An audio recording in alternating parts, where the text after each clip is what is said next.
It's The Real News. I'm Aaron Mate. Since the killing of U.S. troops in Niger earlier this month, the fallout from President Trump's bungled condolence call to one of the widows has dominated headlines. But what's gotten less attention is the issue of why the U.S. military is in Africa to begin with and how that role appears to be expanding. Late last week, Defense Secretary James Mattis told lawmakers the U.S. will ramp up its operations in Africa. Afterward, Senator Lindsey Graham said that effort will lead to, quote, more aggression. War is morphing. You're going to see more actions in Africa, not less.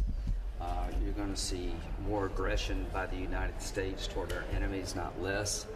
You're going to have decisions being made not in the White House, but out in the field, and I support that entire construct. But we just saw another deadly reminder of what more U.S. aggression in Africa might lead to. In Somalia, over 300 people were killed when a truck bomb hit the center of Mogadishu. The Guardian has since reported that the killer was a former Somali soldier who may have been taking revenge for a raid on his hometown involving U.S. forces that left 10 civilians dead. Bill Fletcher is a racial justice, labor, and international activist, also the former president of Trans-Africa Forum. Welcome, Bill. I guess let's start with your reaction to the discussion that's followed from the killings of the soldier in Niger. So much focus on President Trump's strange response, his weird condolence call to one of the widows. Not so much focus on the U.S. role in Africa itself. Well, thanks for having me on the program. I guess I would start with my guess is that Trump knows probably very little about the background to U.S. involvement in Africa and probably cares even less. I think what's important for your viewers, however, is that the U.S. involvement in the Sahel region on north, the area that stretches across the continent in the southern part of the Sahara on north. This is not new. That after the September 11th, 2001 attacks, the U.S. began to look at virtually every problem around the world through the lens of fighting terrorism. And so one of the things that it started was a Trans-Saharan military project in the early 2000s to work very closely with the militaries of a number of the countries in that region. Now, this was irrespective of the character of those governments, whether the governments were open tyrannies or not. The U.S. was there, and the U.S. was insisting that terrorism was the main problem. The difficulty was that it wasn't, that terrorism was not the major problem in Africa, that there were other issues, including poverty, environmental crises, the role of multinational corporations. But the U.S. was making terrorism the issue. So they began working very closely with the militaries of various countries. Thus, we have the example of Niger, where I would probably guess most people in the United States had no idea that there was any U.S. Military involvement. But the U.S. has been working with those militaries to prepare them and to train them in counterterrorism. So it's important that we understand this did not come out of nowhere. Right, and in terms of U.S. military expansion in Africa since AFRICOM was unveiled in 2007, if I recall right, the lens or the rhetoric may have been counterterrorism, but was that the actual goal? Well, AFRICOM was started then, but the involvement started much earlier. I mean, one can argue the involvement really goes back to the 1960s, but leave that aside. The more contemporary was in the aftermath of September 11th. The objective, the U.S. has apparently had several different objectives in militarizing. One is to better position itself and gain greater stability for multinational corporations and investors in the continent. And that particularly means shoring up regimes that are prepared to work hand in glove with the United States.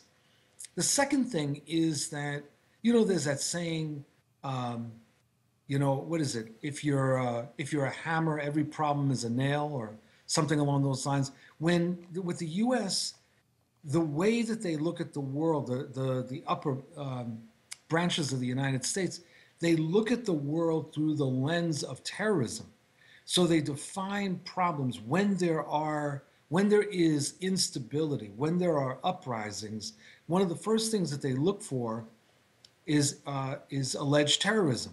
And this results very frequently in the U.S. supporting incredibly repressive measures taken against populations that are involved in some level of an uprising or insurgency.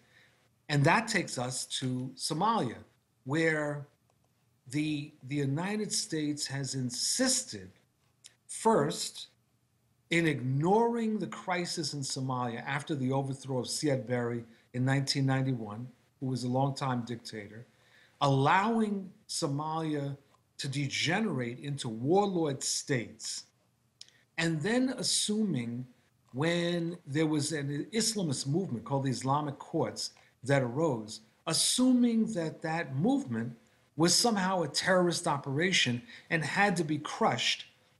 And it was crushed through an invasion by Ethiopia with the support of the United States. So there's this constant attempt to repress things that the United States does not understand but perceives as a threat. Right. So, speaking of Somalia, I want to go actually to what I mentioned earlier, which is that, so we just saw this terrible bombing in Mogadishu, over 300 people killed. Everyone initially assumed it was the militant group Al-Shabaab, which is an offshoot, a fringe offshoot of the Islamic Courts you mentioned. But actually, Al-Shabaab is not taking credit. And since then, The Guardian has reported that the killer was a former Somali soldier who may have been taking revenge for a U.S.-involved raid on his hometown that killed 10 civilians. And I want to go to a clip from a local official at the time of that raid speaking about the civilian toll. We confirm that the dead are not members of Al-Shabaab.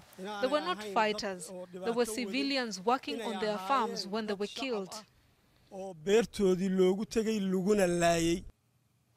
So that's a local official from the area where 10 people were killed in a raid involving U.S. and Somali forces. So again, Bill, that's a case where we have this violent attack recently in Mogadishu. It gets a lot of world attention. Mm-hmm. The Guardian has this one report saying that, according to its sources, it may have been an act of revenge. Almost no attention on that since. First of all, I wouldn't be surprised. One of the criticisms that many people have made with the increased use of drones is the failure to make a distinction between hard targets and soft targets. That is, military targets and civilian targets. And what we see around the world, in Somalia, in Yemen, other places, are the killing of civilians.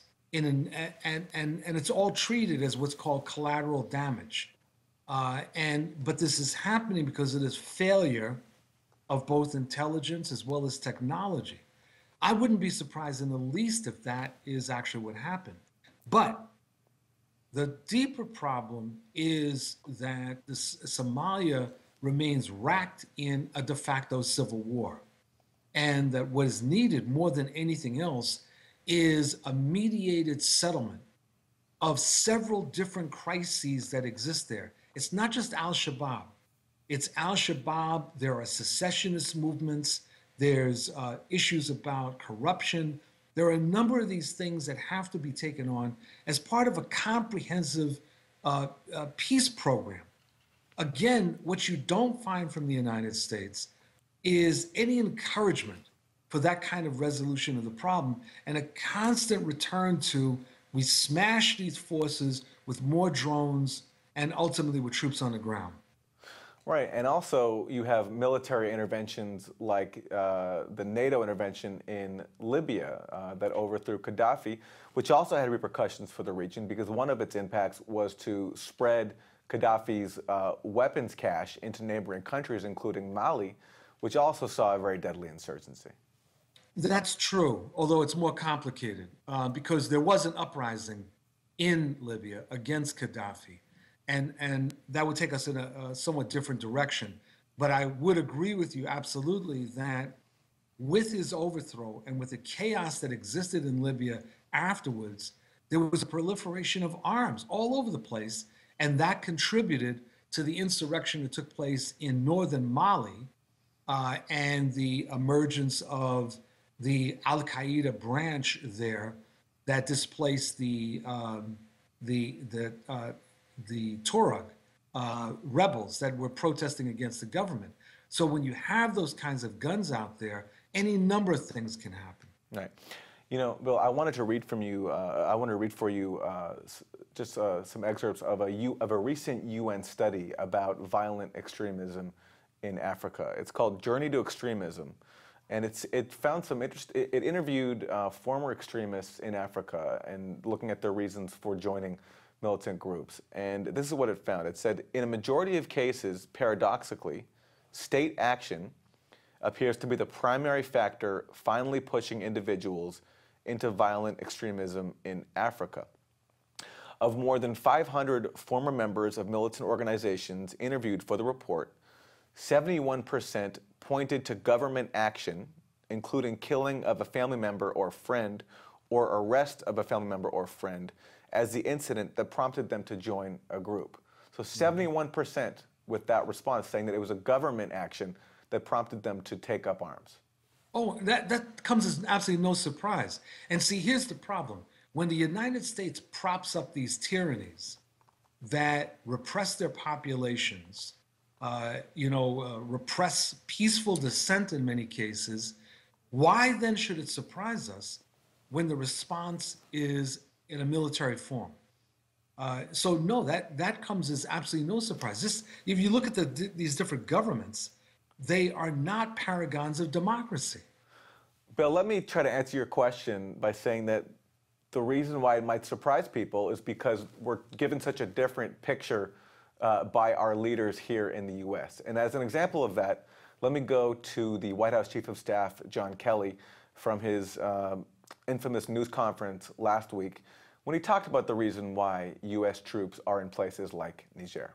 Mm-hmm. So why were they there? They're there working with partners, local Africa, all across Africa in this case, Niger, working with partners, teaching them how to be better soldiers, teaching them how to respect human rights, teaching them how to fight ISIS so that we don't have to send our soldiers and Marines there in their thousands. That's what they were doing there. So, Bill, as we wrap, that's the White House Chief of Staff, John Kelly, saying that we're there to defend human rights and to make sure that we don't have to send even more of our own troops over there than are already there. You know, I wish it were so, but it's not an accurate description. Whether it's U.S. troops being sent there or U.S. mercenaries being sent there, the fundamental thing that's missed is that the United States continuously props up undemocratic regimes that are oppressing their people. One of the responses to that can be peaceful protest. Another response can be revolutionary activity. A third response can be extremist terrorism. There's any number of these things that can happen when people basically feel that the doors are closed and that they have no options. That's what the U.S. government refuses to see. We'll leave it there. Bill Fletcher, racial justice organizer, labor, and international activist. Also, the former president of Trans-Africa Forum. Thank you, Bill. My pleasure. Take care. And thank you for joining us on The Real News.